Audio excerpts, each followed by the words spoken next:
Good morning, Texoma, and thanks for joining us. I'm Ashley Fitzwater, and this morning we are taking an inside look into the Nonprofit Center of Wichita Falls.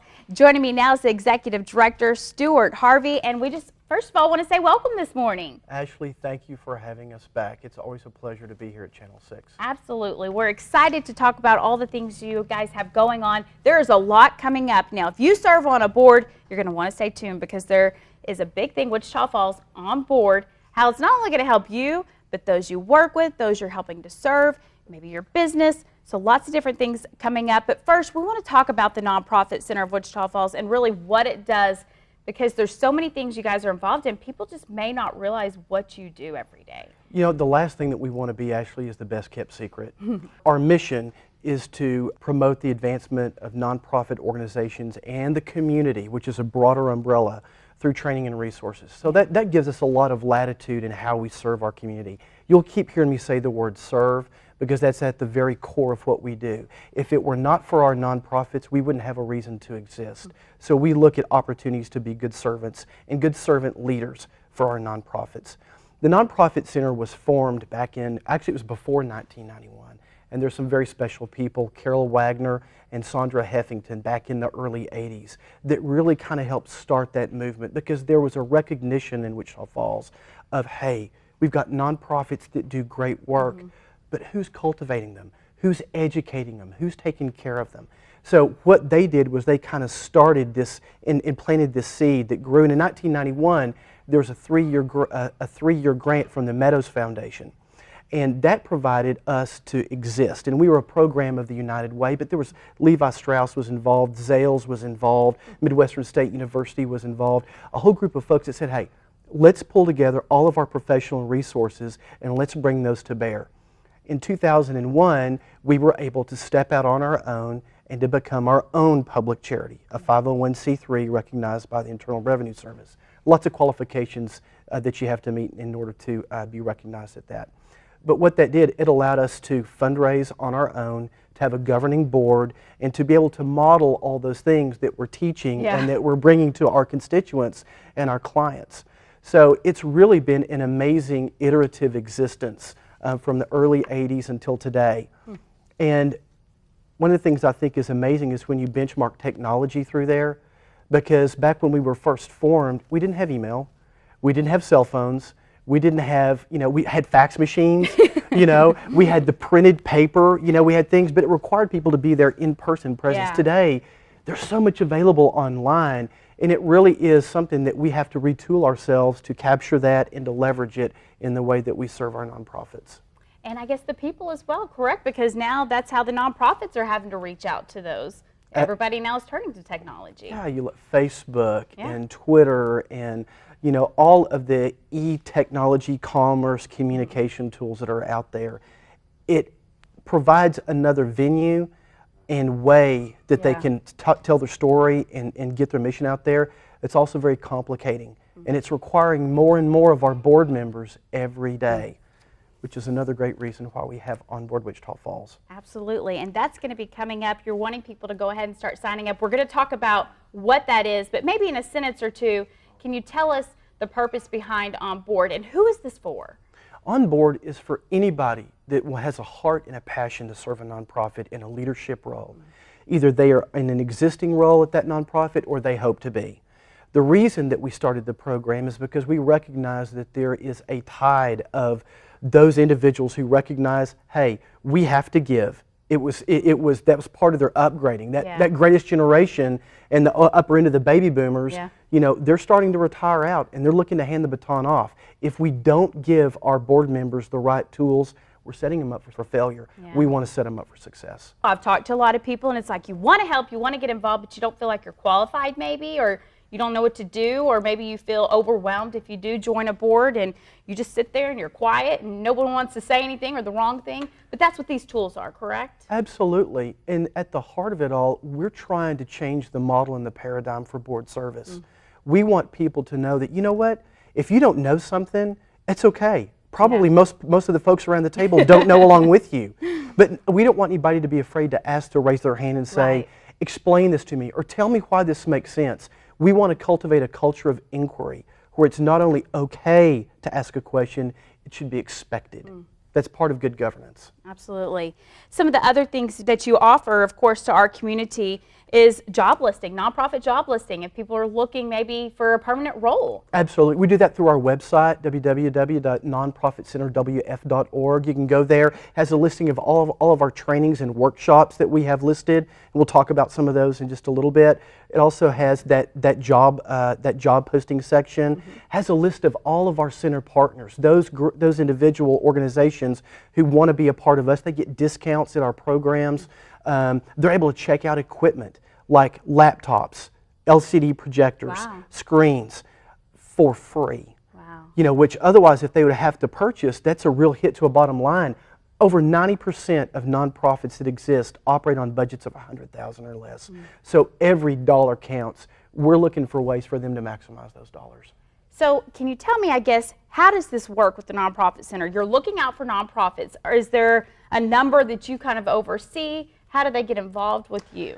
It's really a great question. It's really more of not an oversight because we're not a governing body. We don't have a level of standards that we hold up and say, this is what thou shalt do or not do. Sure. But rather we try to look and say, these are best practices. Those nonprofits that are successful will do these things. How does somebody become a center partner? It's crazy easy. It's just a little form they fill out. And really all it's meant to do is give us a communication point with them so we can let them know all of what we offer. We've got unbelievable webinars from AFP, that's the Association of Fundraising Professionals, that if somebody were to log in at their desk, their desktop, it'd be $125 a pop. Wow. If they come in through us, it's $20. Real hard dollar ways that we're saving our nonprofits money. Yeah, that's huge. Yeah. Then maybe you can actually take advantage of this. One that's free is what I call our board briefing. And it's a free 1 to 1.5 hour presentation that I do. And I'll go into a board meeting and hopefully I can be the main subject so they're not distracted with other important board work. But all boards need to take time to educate themselves, and this is a great way to do it. If board members don't know it, one of the questions that they'll see on grant applications is, how often does the board educate itself? That's kind of a key point. Our astute donors want to know that the board members take it seriously, and they're looking for ways to run a more efficient business, to make smarter, more well-positioned decisions. So that's one of the ways that we can help them do it. And it starts off with the concept of team. Fundraising is a team sport. Board work is a team sport. Otherwise, it's a loose confederation of interests, and people don't know each other, and they're strangers, and that's one of the reasons why they don't raise their hand or say, hey, Ashley, tell me why that makes sense for us to be spending money on that. Right. Well, if we're on the same team, you're asking a team member. Right. And it's okay to say that because you're like, it's my buddy. You know, we're here together, as opposed to having a personal affront to somebody asking or questioning you. Then I have a little section there called Straight Talk where we really hit head on some of those kind of crusty topics like, what happens if we have non-compliant board members? They don't show up or they're toxic to the board. What do we do? How do we handle that? What does ambassadorship look like? Why should we have one spokesperson that can be the voice for the organization? Why is it important for us to give a gift, a financial gift, every year as a board member?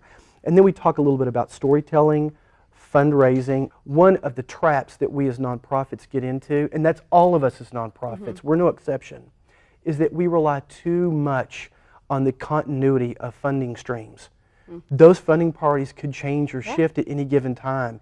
We have to be able to be prepared to address that contingency if and when it happens. We live in a society legislatively, politically, budgetarily, that priorities shift, and we can suffer the consequences of those if we don't have a good plan in place. And then we talk a little bit about strategic planning and a little bit on capital campaigns. And when are we ready, and should we recognize that we're ready to do that? It's a lot of good stuff, but you make it sound so simple too. You know, whenever you're explaining it, it's very easy to understand and to follow. So, I appreciate that because you are covering a lot. That's an obvious passion here. Can you tell us, before we go to break, why you are in this role and why you are so passionate about this? Because it's easy to see. I had the opportunity to get into the nonprofit world in the year 2000.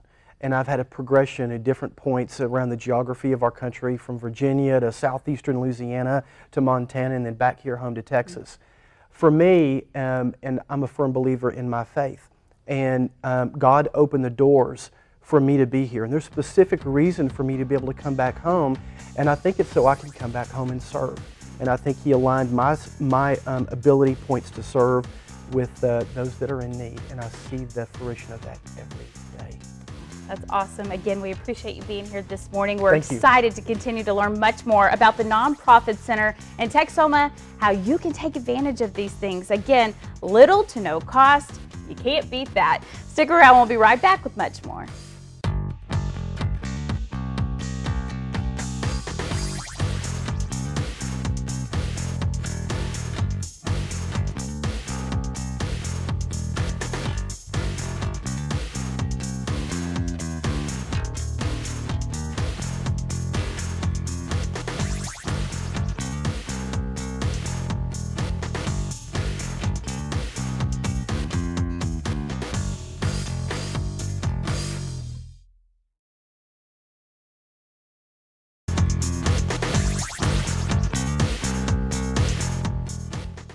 Welcome back to Inside Texoma. Once again, we're taking an inside look into the Nonprofit Center of Wichita Falls.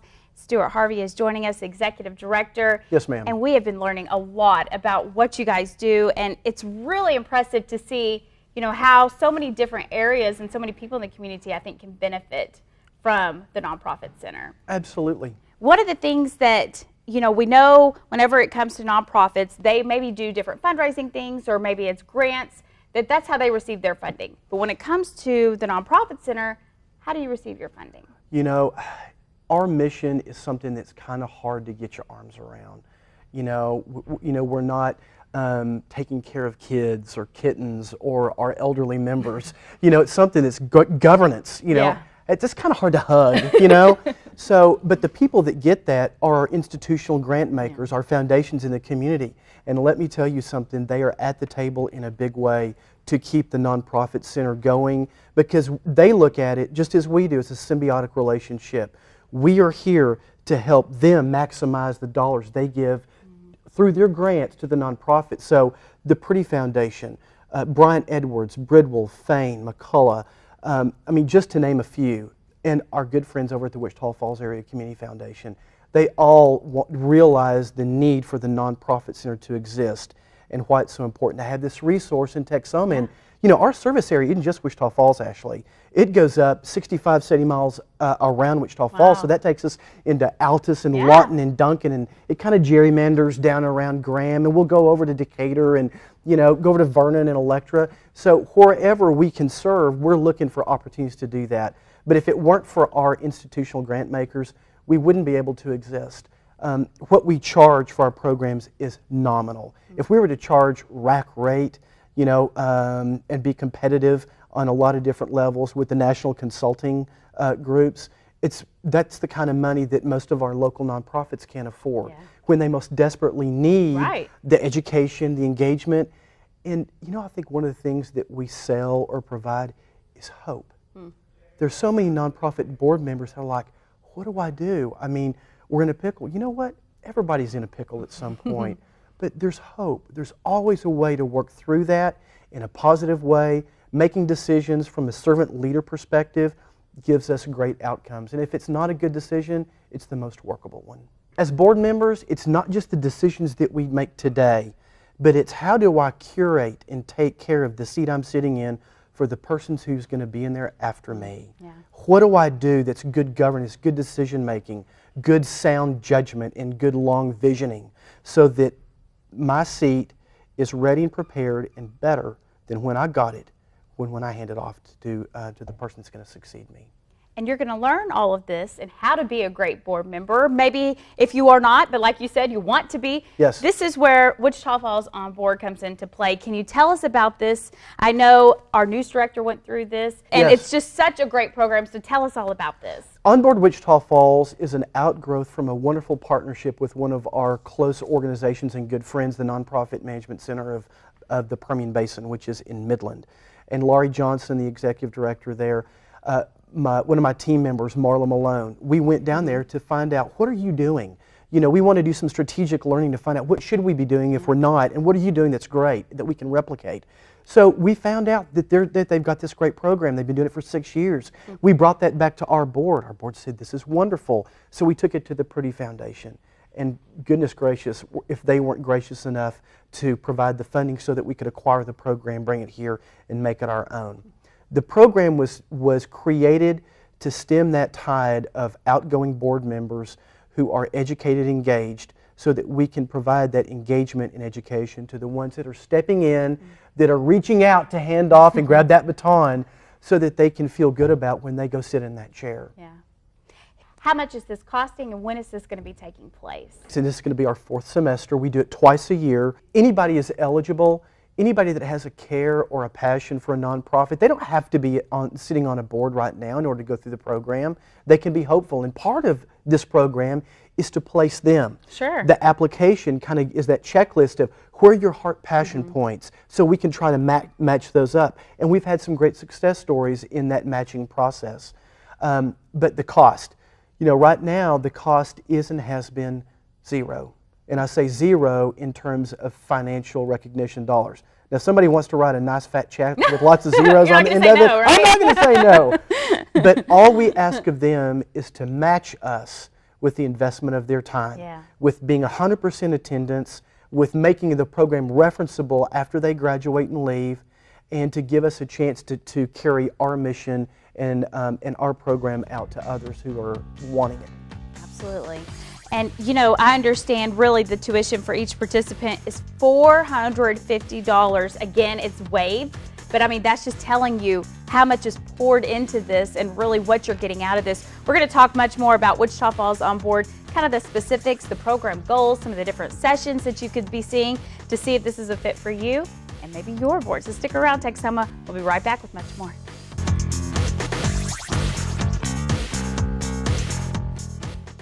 Welcome back to Inside Texoma. Once again, we've been talking about the Nonprofit Center right here in Wichita Falls, and specifically now, Wichita Falls on Board.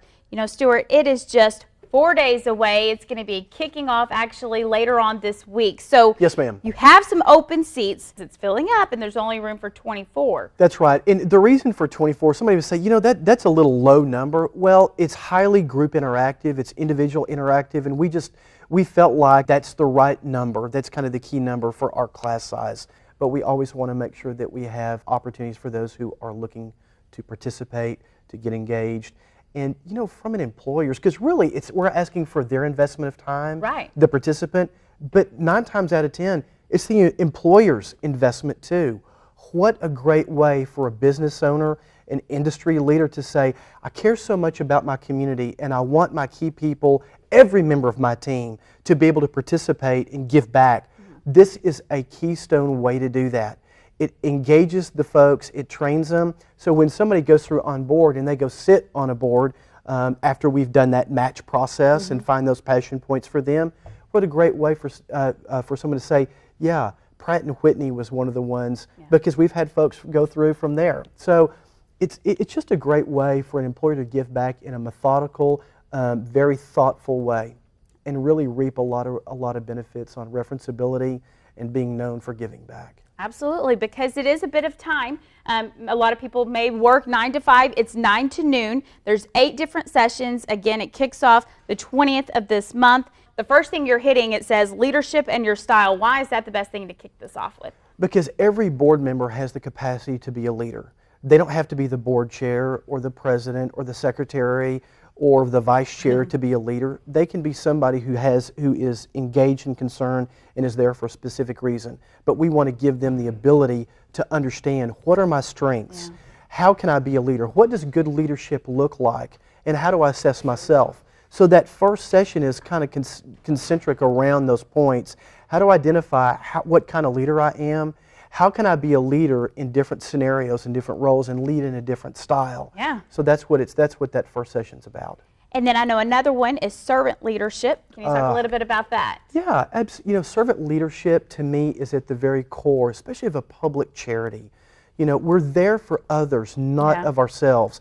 It talks about the qualities and the concepts of servant leadership, and it turns that old model of the CEO's up at the top and the customers are at the bottom, and it flips it around. Yeah. So that everybody realizes, hey, the people or my team members who are closest to my clients or my constituents are the most important. What can I do to make them successful?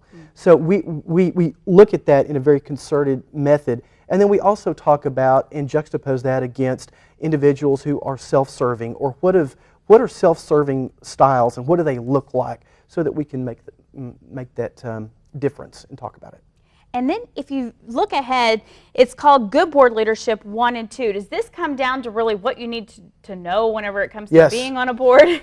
Board roles and responsibilities, fundraising, good governance, financial oversight, critical.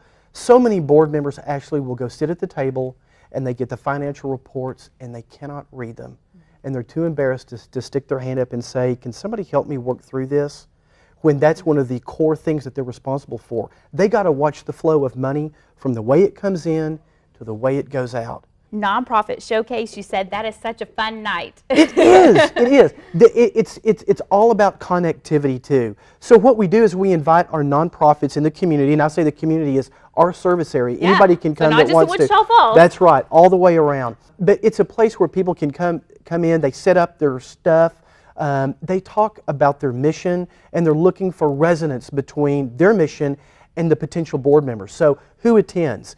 It is our current participants for On Board, our past participants for On Board. We always invite them back. Young professionals in Wichita Falls and Leadership Wichita Falls. That's kind of the core group that we're looking at, so that we can bring them. Even if somebody doesn't want to serve on the board of this nonprofit, if they can listen and they think, you know what, it doesn't really resonate with me, but one of my best friends, I think that'd be a passion point for them. So it's kind of that connectivity piece. Absolutely. So we have some adult beverages, we have finger food, we have a little bit of music, and it's congenial, it's in a great casual social atmosphere, so people aren't so keyed up about getting their story right and hitting all the points. It's just about sharing. Who am I and what do I do? What does my mission fulfillment look like? And does it resonate with you as a potential board member or volunteer? I'm sure that's a night a lot of connections are made whenever it comes to maybe finding a board, right? And finding your place of service. Every time. Every time we have great success. I bet it does. Kind of the last few sessions that you're looking for include board fundraising. Again, financial oversight. Those are big things, again, that you're facing when you're on a board. Absolutely. And the last thing that somebody wants to hear is fundraising. Because people equate that with cold calling and, oh, I'm going to have to call up. They start getting sweaty and they break out. That's not what it's about. It's about a methodical approach to structuring our revenue streams so that we can plan for when some of our main funders have to pull out and go do something else because of a catastrophe or a shift in change in the economy or the legislative scape of the day. So it should be a methodical approach to identifying who we think are suspects and qualifying them through linkage, ability, and interest into prospects, and then going out and telling our story. That's really what it's about. The ask, it's about from 11:55 to midnight on the clock. There's so much that goes into it behind that, so that it should be natural. What's the question you would ask maybe people who are sitting at home to ask themselves to see if this is right for them? Do I feel engaged as a board member? Do I feel like my board of directors is achieving and reaching their goals? Are we establishing goals? I'm a little fuzzy on why I'm here. I want to feel value for the time, talent, and treasure that I invest into this organization. They should be asking themselves that. And if they got question marks on any one of those, this is where they need to go. Well, I don't think I can say it better than that, Texoma. Wichita Falls On Board. It all kicks off February 20th. All you have to do is fill out an application. Easy. They can go to the website and do this, correct? Go to the website, print it off. It's got all of our material on there. Right now you can do that, and of course give them a call in the morning, drop it off. You have all day today to get that done and turn it in tomorrow morning. We need to take another quick break, but stick around. We'll be right back with much more.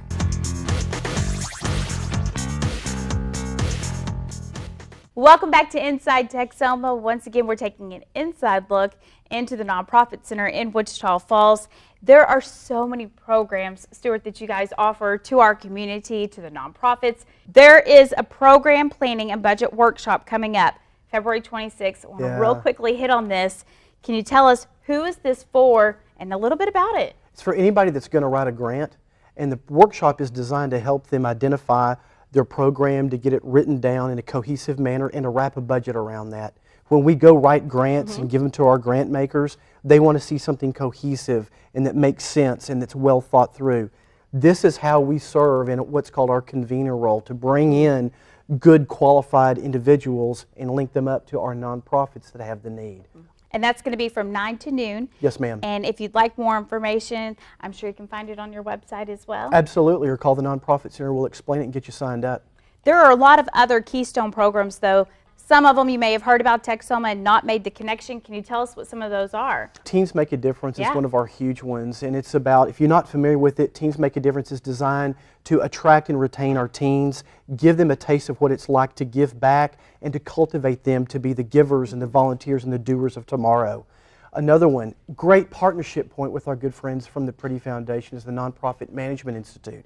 That's going to happen in the first weekend in June. It's an intensive learning session. We get to partner with them in that program. Board Boot Camp. We just had Chuck Loring here last November of 2013. We do a lot of consultations and I do a lot of board workshops, half day, full day. Those we typically charge for, but we have a lot of fun and we can custom tailor that to their specific needs and goals. What would maybe be a price range that you're looking at if it was a half a day? Or is that also maybe depending on the size of the board and so on? Yeah, and we try to make it affordable for everybody, but typically a half day is around $500 and a full day is between $750 and $1,000. I know that sounds like a lot. When we're looking at that kind of investment point, it's important for boards, and any grant maker will tell you, they want to see investment into the product and into the end result. And we've been privileged to work with some really fantastic nonprofits here in Wichita Falls and in our service area. So I'm sure there's lots of folks you can talk to if this is something you're interested in. We just really appreciate your time and being here this morning and sharing so much. I know a lot of us can walk away with a lot of information, maybe, you know, if you serve on a board, or again, if you just have that passion to get more involved. And don't be afraid to step up. Absolutely not. And I have to give a big thank you to my board for the tireless effort and work that they put into making us successful and getting our story out in the community, into the community. They're fantastic folks. Thanks again, and thank you, Texoma, for joining us this morning. We hope you have a wonderful day, and as always, we'll see you back here next Sunday morning for another look inside Texoma.